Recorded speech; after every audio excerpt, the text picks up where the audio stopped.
Hello students, तो आज अपने करने वाले हैं पार्ट बी का एक और चैप्टर, वो है कैश फ्लो स्टेटमेंट। इसका मार्क्स डिस्ट्रीब्यूशन के बारे में बोले ना तो सीबीएसई में ये आता है 8 मार्क्स का और आईएससी में ये आता है आपका 10 मार्क्स का। ठीक है, पर्सनली बोलो तो मेरा बहुत ही फेवरेट चैप्टर है। काफी मजा आता है इस चैप्टर को करने में और समझाने में भी मजा आता है, और थोड़ा सा इसमें एक्स फैक्टर भी है इस चैप्टर में, क्योंकि सब कोई को इजी नहीं लगता ये चैप्टर। ठीक है, तो यहाँ पर यदि आपको इजी लगता है तो आपको एक कॉम्पिटिटिव एडवांटेज मिलेगा हाईएस्ट आने के लिए। मेरा एश्योरेंस ये है कि आप यदि मेरा सारा वीडियोस को फॉलो कीजिएगा, आपको गारंटी है कि आपको कैसा भी क्वेश्चन मिले, ठीक है, आप उसको सॉल्व कर पाइएगा और 100% राइट के साथ। सर ये कैश फ्लो स्टेटमेंट होता क्या है? सर ये कैश फ्लो स्टेटमेंट ना एक अकाउंट नहीं है, पहले चीज स्टेटमेंट है। ठीक है, स्टेटमेंट है जहाँ पर ऑर्गेनाइजेशन के अंदर पैसे कहाँ से आ रहे हैं और कहाँ को जा रहे हैं, किस किस एक्टिविटी से आ रहे हैं, किस किस सोर्सेज से आ रहे हैं और उस पैसे को कैसे यूटिलाइज किया जा रहा है वो बताते हैं। ठीक है, तो यहाँ पर ना सर क्या ये इतना इंपॉर्टेंट है कैश फ्लो स्टेटमेंट बनाना पड़ता है? हाँ, कैश फ्लो स्टेटमेंट बहुत इंपॉर्टेंट। आप लोगों को मालूम होगा कि cash is such important thing of any organization. कैसा भी ऑर्गेनाइजेशन पकड़ लो, छोटा बड़ा, इनफैक्ट बिजनेस जीता ही कैश के लिए और बिजनेस चलता ही कैश के कारण है। ठीक है, तो ये इतना इंपॉर्टेंट चीज है ना, इसके बारे में समझना, इसका फ्लो को समझना किसी भी ऑर्गेनाइजेशन और किसी भी मैनेजमेंट के लिए it is the top most priority thing. जैसे कि मैं आपको एक छोटा सा एग्जांपल देता हूँ। मान लीजिए आप मार्केट जा रहे हो, ठीक है, और आपके पॉकेट में 10,000 रुपीज है और आप मार्केट जा रहे हो और आपको कुछ खरीदना है, वहां पर कपड़ों का शॉपिंग करना है। आप जब ठीक मार्केट के लिए निकल ही रहे थे तो आपकी मम्मी ने बोला, बेटा तुम मार्केट जा रहा है, ये ले 1,000 रुपीज। ठीक है, आते समय ना सब्जी भी लेके आना और ध्यान रखना पनीर जरूर से लेके आना। ठीक है, और फिर जब निकल ही रहे थे कि ठीक है, आपके पापा ने बोला, बेटा तुम मार्केट जा रहे हैं, ठीक है, ये 5,000 रुपया ले, इलेक्ट्रिसिटी बिल देख लेना, वहां पर पूछ लेना कितना आया हुआ है, जितना भी आया वो उसको पे कर देना। ठीक है, और इसको पे करके ही आना। फिर वहां पर ठीक निकल ही रहे थे कि आपकी एक और बहन जो है उन्होंने बोला कि भैया भैया कल ना मेरे स्कूल में फंक्शन है, मेरे को कुछ कॉस्मेटिक्स चाहिए, ये लीजिए 500 रुपया, मेरे को ना ये लिपस्टिक वगैरह वगैरह चीजें कुछ ला दीजिएगा। ठीक है, तो आप क्या करते हैं ना, कोई भी नॉर्मल इंसान क्या करते हैं ना, उस पैसे को ना अलग अलग पॉकेट में रखता है। खुद का पैसा, पापा का पैसा, मम्मी का पैसा और बहन का पैसा अलग अलग पॉकेट में आप रख देते हैं। ठीक है, तो आप जब अलग अलग पॉकेट में रख देते हैं, आप मार्केट जाते हैं, आप क्या करते हैं, आप शॉपिंग करते हैं। ठीक है, खुद का शॉपिंग खत्म, उसके बाद आप मम्मी का शॉपिंग करने जा रहे हैं, मम्मी का शॉपिंग करते करते सब कुछ हो गया था, फाइनली आपको क्या करना था, पनीर खरीदना था। अब जब पनीर खरीदने जा रहे हैं तो आपका पड़ गया 50 रुपीज का शॉर्टेज। ठीक है, और आपको मालूम था, आपकी मम्मी ने बोल के रखा था, बेटा जैसे भी करना पनीर तो लेके आना ही है। तो आप क्या करते हैं, आप दूसरे पॉकेट से पैसे को निकाल के उस पॉकेट में डाल देते हैं और पनीर खरीदते हैं।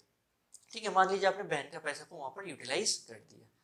फिर आप जाते हैं इलेक्ट्रिसिटी डिपार्टमेंट में, वहां पर आप पूछते हैं इलेक्ट्रिसिटी बिल कितना आके रखा हुआ है। ठीक है, इलेक्ट्रिसिटी बिल वहां पर बोलता है आपको 5,200 रुपीज, और आपको मालूम है इलेक्ट्रिसिटी बिल पे करने का लास्ट डे पापा ने बोला था जैसे भी पे करके आना। ठीक है, तो आप क्या करते हैं, फिर आप खुद का पैसा वहां पर 200 रुपया लगा देते हैं। ठीक है, और फिर आप बहन का कॉस्मेटिक्स खरीदने जाते हैं। अब जब बहन का कॉस्मेटिक्स खरीदने जाते हैं, आपको मालूम है कल तो स्कूल में फंक्शन है और यदि आप कॉस्मेटिक्स नहीं लेके जाते तो उसको काफी दिक्कत होगी। तो वहां पर जब प्राइस पूछते हैं तो कॉस्मेटिक्स में भी आपको शॉर्टफॉल हो गया, तो आप क्या करते हैं, खुद अपना पैसा भी वहां पर लगा देते हैं। ठीक है, तो ये सारा चीज हो गया। उसके बाद आप घर आते, घर आके ना सबसे पहला चीज आप जो करते हैं, ठीक है, वो एक पेन पेपर लेते हैं और लेके आप देखते हैं कि किसका पैसा कहाँ पर गया, और फाइनली आप बोलते हैं, मम्मी मम्मी आप में ना 50 रुपया शॉर्टफॉल हो गया था, मैंने बहन का पैसा से यूटिलाइज किया। पापा बोलते, पापा 200 रुपया शॉर्टफॉल हो गया था, मैंने खुद का पैसा लगाया, आप मेरे को वापस कर देना। और आप बोलते बहन को, बहन तेरे में भी शॉर्टफॉल हो गया था, मैंने फाइनली खुद का पैसा भी लगाया हुआ है। ठीक है, तो आप ये समझाते हो अपने फैमिली में। ये सेम चीज ना ऑर्गेनाइजेशन में भी होता है। ठीक है, मतलब कंपनी की स्टार्टिंग ऑफ द ईयर में कुछ अमाउंट ऑफ पैसे से स्टार्ट करता है और चलता है चलता है चलता है। उसके बहुत सारे एक्टिविटीज होते हैं, कभी इस एक्टिविटीज से उस एक्टिविटीज में पैसा जाता है, कभी उस एक्टिविटी से इस एक्टिविटीज में पैसा जाता है, और टुवर्ड्स द एंड कुछ अमाउंट ऑफ कैश रहता है। तो ये जो फ्लो ऑफ कैश होता है ना, इसको समझना बहुत जरूरी है, किस एक्टिविटी से किस एक्टिविटी में पैसा चला गया।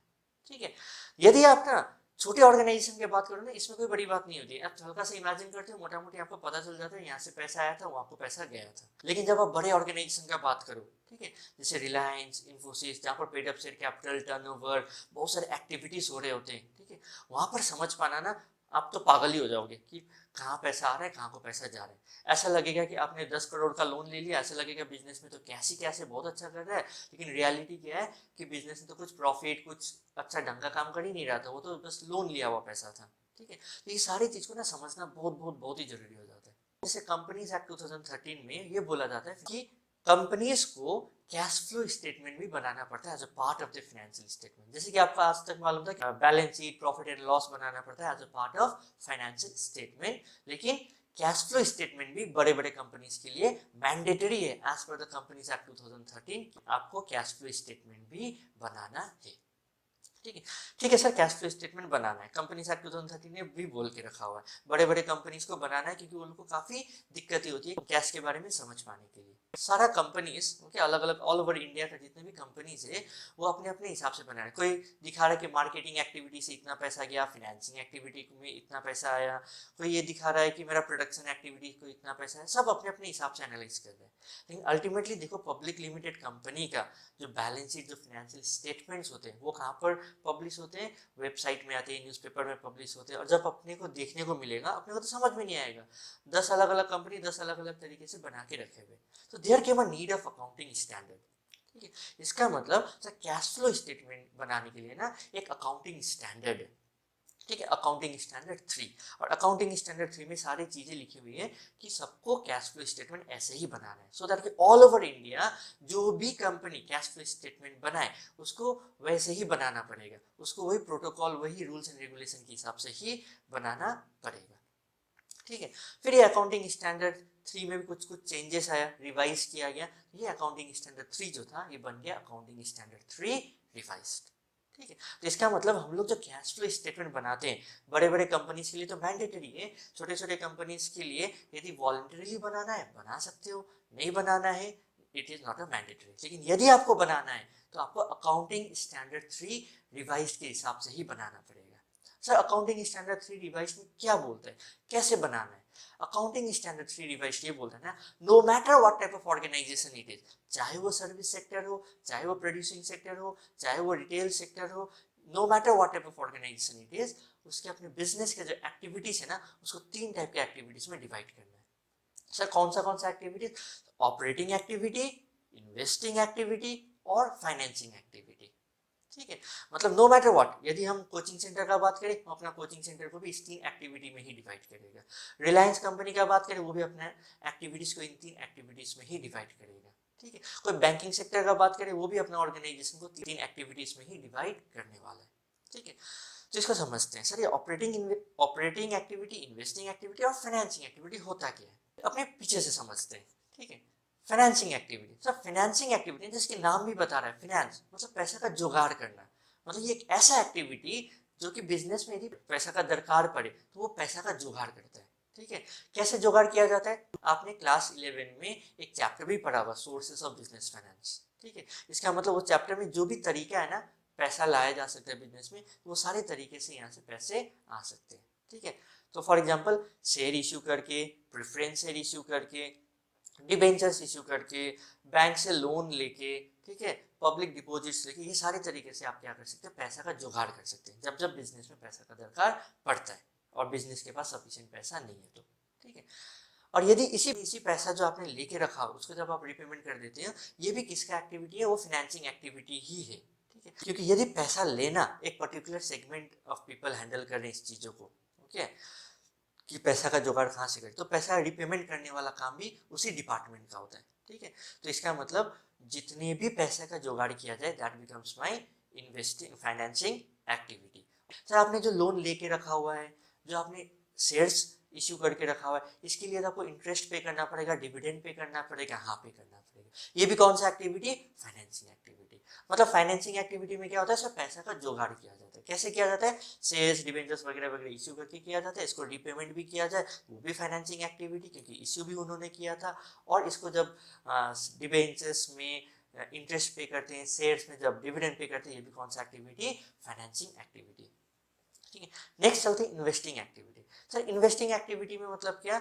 इन्वेस्टिंग एक्टिविटी में पैसा लगाना, पैसा को कहाँ कहाँ पर लगाया जा सकता है, मतलब प्लांट एंड मशीनरी खरीदना, लैंड खरीदना, बिल्डिंग खरीदना। ठीक ठीक है। यदि आप किसी और कंपनी के शेयर्स में इन्वेस्ट कर रहे हो, यदि आप किसी और को लोन दे के रखे हुए, ये मतलब पैसा आपके पास ज़्यादा होके रखा हुआ है, वो पैसा आप कहीं और पर लगा रहे हैं, ठीक है।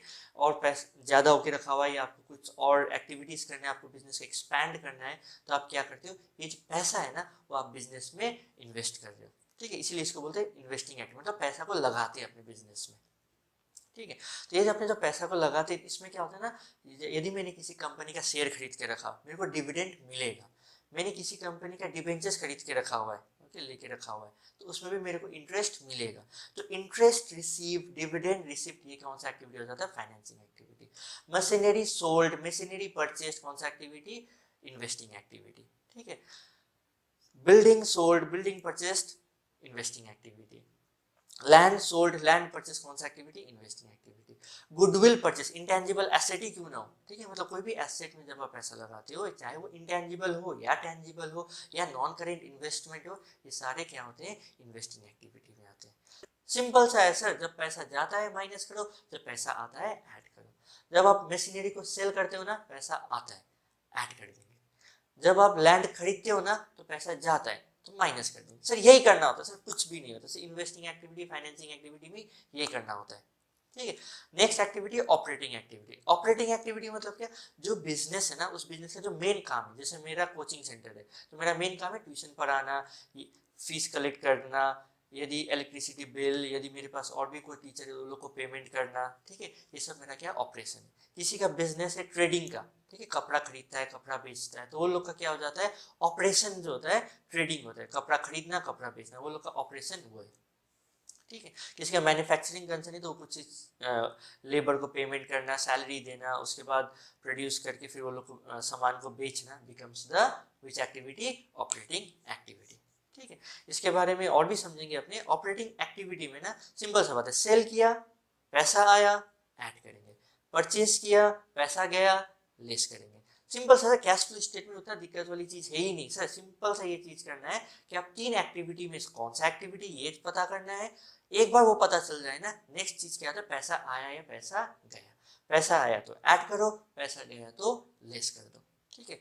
ऑपरेटिंग एक्टिविटी ना एज पर अकाउंटिंग स्टैंडर्ड 3 जो है ना, अपने को डायरेक्ट मेथड में बनाने के लिए अलाउ नहीं करता है, मतलब परचेज सेल के थ्रू अपने को ढूंढने के लिए नहीं बोलता, इसके लिए अपने इनडायरेक्ट मेथड से बनाते हैं। सर कैसे करते हैं, कैसे नहीं करते, वो अपने नेक्स्ट क्लास में पूरा फॉर्मेट को समझेंगे, ठीक है, नेक्स्ट क्लास में।